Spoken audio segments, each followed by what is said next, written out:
যদি আপনি দেখুন, এই আমি এলাম বাগডোগরা দেখাচ্ছে এদিকে 14 কিলোমিটার, ফুলবাড়ি জলপাইগুড়ি সব এই রাস্তায়।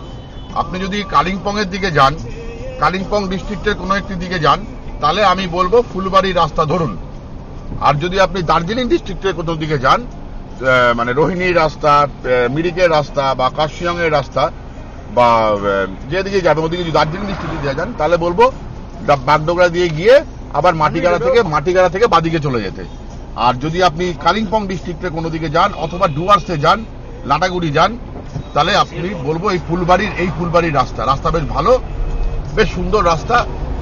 20 কিলোমিটার আপনার ফুলবাড়ি মানে শিলিগুড়ি, একটা কথা শিলিগুড়ি প্রায় শিলিগুড়ি, টেকনিক্যালি হয়তো শিলিগুড়ি নয়, কিন্তু ওটা এখন প্রায় এক্সটেন্ডেড শিলিগুড়ি হয়েই গেছে। ফুলবাড়ি দিয়ে গিয়ে গজলডোবা রাস্তা ধরে আপনি আবার চলে যাবেন সোজা, গজলডোবা ক্রস করেই বাদিকে চলে গেলে পরে আপনার চলে যাবে আবার মালবাজারের দিকে রাস্তা, ওদলাবাড়ি হয়ে। আর আরেকটা রাস্তা সোজা চলে যাবে, সেটা দিয়ে ভেতর দিয়ে গিয়ে আপনি আবার লাটাগুড়ি ধরতে পারেন রাস্তা। এই হচ্ছে মানে